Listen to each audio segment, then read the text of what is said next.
Jack Roosevelt Robinson was born January 31st, 1919 in Cairo, Georgia, and was one of five children.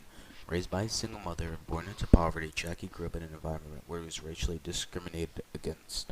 Jackie's mother, Mallie McGriff Robinson, was amazing. Someone reported away even when times were tough. When Jackie was young, everything felt hopeless, their home and everyone else. Mallie's marriage had troubles, and Jack's father left when he was 4 for another woman.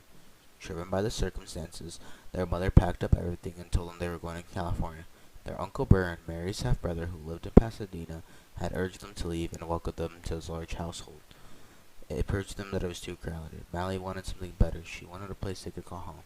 She ended up getting a 4-bedroom cottage at 121 Pepper Street. This was a white neighborhood close to black people. They didn't know that she got the home because it had a big yard, flower beds, and a front lawn. Jackie was amazed and grateful for her mother. Mallie asked herself a question: is this the environment I want for my kids and myself? Can we flourish here? When Jackie was 8, an event happened right outside his house while he was sweeping. A little girl was screaming at Jackie, calling him names. Jackie felt a rush of anger and called her names back.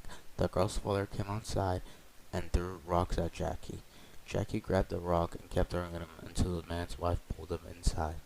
Jackie learned to defend himself mentally at a young age and learned to hold back his anger. Jackie Robinson attended John Muir High School in Pasadena. Jackie Robinson was always influenced and encouraged by his two brothers, Mac and Frank, to pursue his passion for sports. Jack earned a varsity letter in a variety of sports: football, baseball, basketball, and track. Robinson had gone to UCLA and played sports, however he left due to financial problems and couldn't continue. In the fall of 1941, Jackie played semi-professional baseball in Honolulu for $100 and had a job near Pearl Harbor. Jackie had an old ankle injury and took a ship home to California on December 5th, 1941. Jack was still on the ship on December 7th. He was playing poker, and they saw members of the crew painting the windows black. The captain called for everyone and said that Pearl Harbor had been bombed and that America had declared war on Japan. On April 3rd, 1942, Robinson was chosen for the U.S. Army. A week had passed and he had arrived at Fort Riley, Kansas. Raquel Robinson had stated that Jack had never felt comfortable with a gun. However, Jack qualified as an expert marksman with the M1 Garand rifle. Jackie was then accepted into Officer Candidate School. On January 28, 1943, Robinson graduated from OCS and was commissioned as second lieutenant. However, he was then kicked out for breaking rules in the Army. During the same year, in October, Jackie was signed by Branch Rickey, the manager of the Brooklyn Dodgers. However, he signed to play for the Montreal Royals, which was the Dodgers' farm team. Robinson had moved to Florida to begin training for the Royals. Jackie also had to give him a promise to never fight back when confronted with racism. Robinson played his first game for the Brooklyn Dodgers at Ebbets Field on April 15, 1947, making history as the first African American to play professional baseball. Jackie's will was tested. Some of his teammates disliked having him, and fans even hated him as well. He and his family received threats.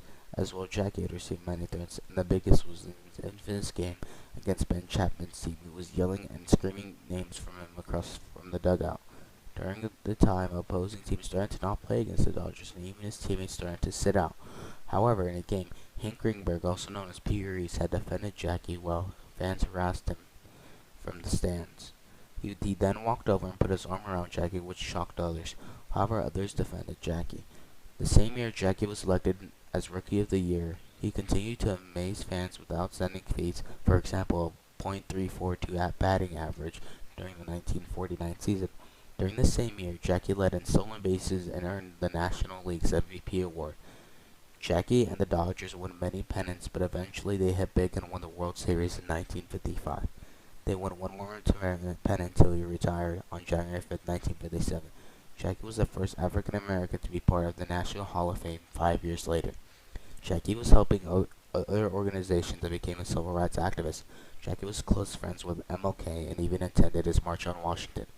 Jackie and Raquel had 3 kids together: Jack Robinson Jr., Sharon, and David.